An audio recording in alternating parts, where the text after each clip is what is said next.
Hello there, and welcome back to Strife's Talking Points. I've been working very hard at other stuff for the last few weeks, month or so today I'm going to bring back a video. And today is basically something I've seen a couple of videos on, and I just wanted to kind of get into it a little bit. Recently, in Europe, you've had the European elections. You've seen the big swing from the far left to the more centrist right groups. Now, a lot of people do refer to some of these right-leaning groups as the far right.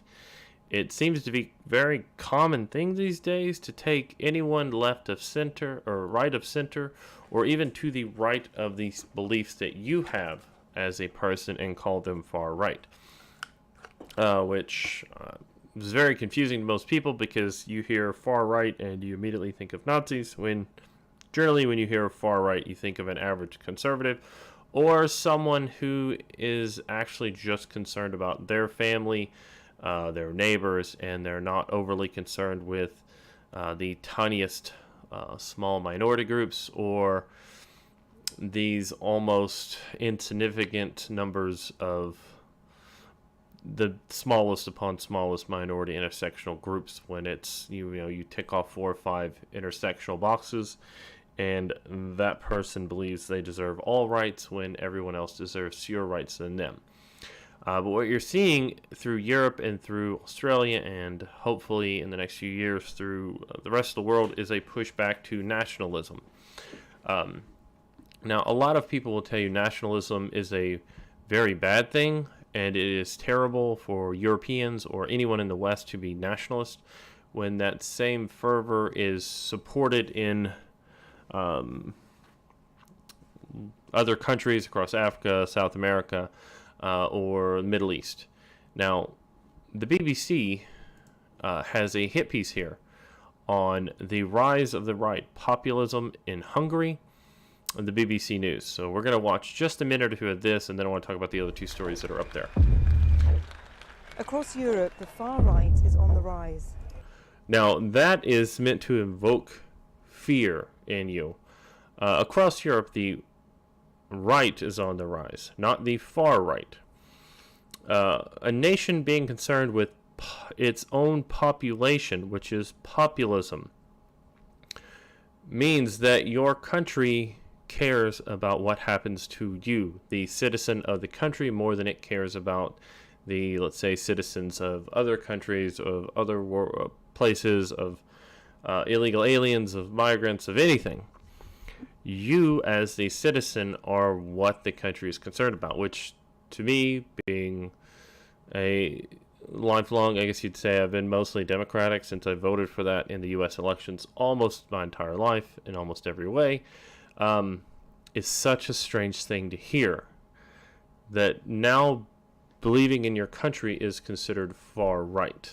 And this coming from the BBC, the British, who actually the British colonies and colonialism is where you get nationalism from, because all the British colonies wanted to build their own nations, and therefore you have the founding of nationalism, of all these countries believing that they deserve the right to make their own choices, not for the global overlords, the British, here represented by the state-funded BBC, and now they get called far right for believing that in Hungary, Hungarians should have priority over other people. A little bit of lunacy. Taking on governments, promising to end migration and... Now, to end migration, these are evoking things that they're just fear-mongering. Ending mass migration will raise wages for a populace because generally what's keeping wages down, especially here in the U.S., are millions upon millions of migrants and illegal aliens being in the country. If you remove those, low-end wages will begin to dramatically rise because they won't be able to hire some random illegal for a few dollars an hour or for $50 a day or $100 a day. They'll have to pay a citizen actual money to do work. Very strange thing. Anyway, gonna shake up the EU.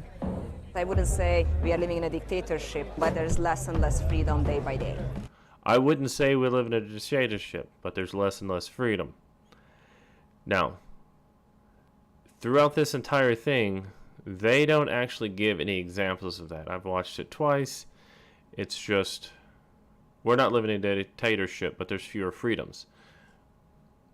None of which are exposed or talked about at all in this 10-minute video. But are they fueling hate? I think their aims are absolutely dangerous. We're travelling through the continent.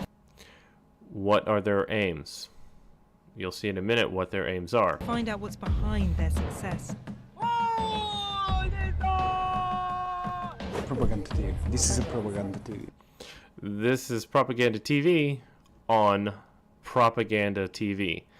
The BBC, the state-funded British propaganda TV, which has released some of the worst ever videos, interviews, hot takes ever, that are actually calling people out for interviewing criminals and saying how horrible that is, while interviewing someone they want to be a criminal and saying how horrible they are. I refer to that as the Tommy Man, who there's actually a video of the BBC going after him saying you shouldn't be doing this, and then they themselves doing it en masse. It is just the stupidest thing you've ever seen. I can cover that if there's any comments. Somebody actually wants to see it. That's one of my favorite videos to watch. Could they be about to change Europe as we know it? Rise of the right. Not far right. Rise of the right. Rise of populists. People who are concerned about their citizens and the country as it exists.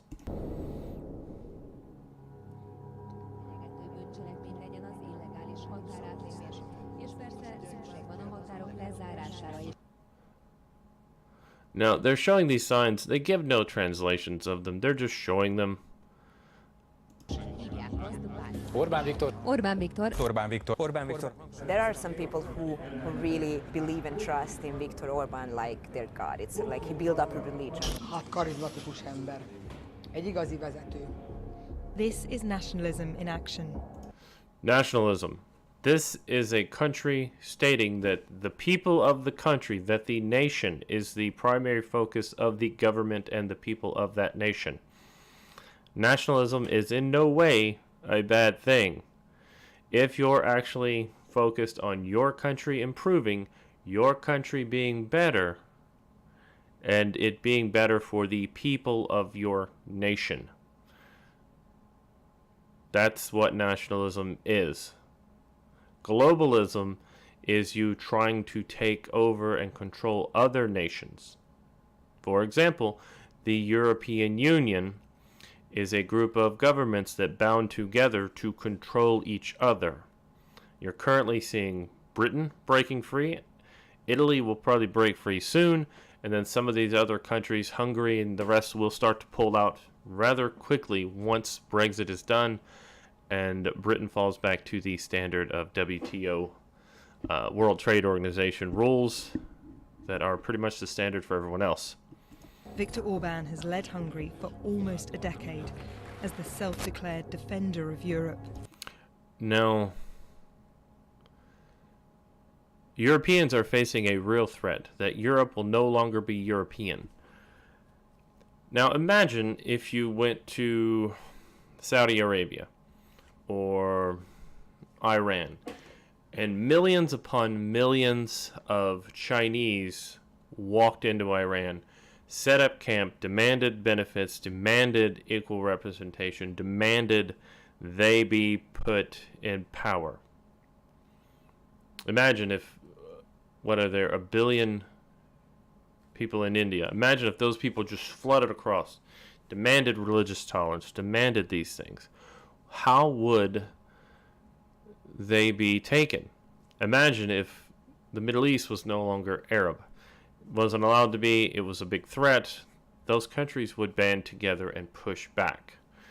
In Europe, you only see a few nations pushing this idea, pushing back, and they're being attacked for it. Valós fenyegetésnek élik meg az európaiak, hogy Európa nem lesz többé európai. Giant government billboards tell people to support his plan to end immigration. Others promote family life. Family life. I live in the U.S. I don't know that I've ever seen a billboard in the last few years where there's a man married to a woman with 2 children and a grandparent here. From the side, I honestly believe that's a grandfather. But they're all the same race. They're all Hungarian. In the U.S., if you tried to do this, you would be attacked. I believe in Britain you would also be attacked, in most of Europe, because they're all the same race. Now, they could all be black or Indian or whatever, or Asian maybe, but that's a white family, which traditionally Hungarians are mostly white.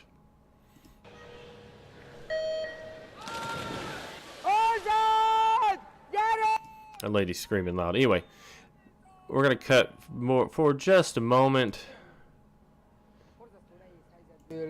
Állította föl ezt az országot oda, ahol tart.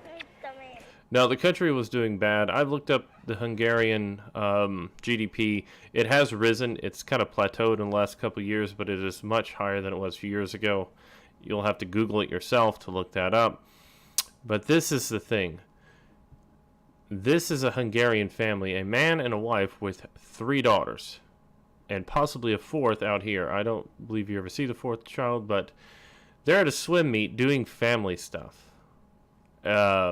Traditional family values, families married, they're all having kids, and the government is giving them support for that. Partly by offering large amounts of money to couples with more than 2 children. Tax credits. We do that in the U.S. You get a certain amount of money for each child you have. If you are unmarried and single, you get more money. I believe in Hungary, she's trying to make it sound like a bad thing, that having multiple children while being married is a bad thing for the government to support, while at the same time wanting the government to support non-citizens being in the country, not working, and redevelop the entire economy around non-citizens being there. Again, this is why you see nationalism on the rise. I only made it 2 minutes and 7 seconds into the video, and it is now 12 minutes in, 12 and a half minutes. So I'm going to stop, cut, and create another video and continue on. And I'll see you back in just a few moments.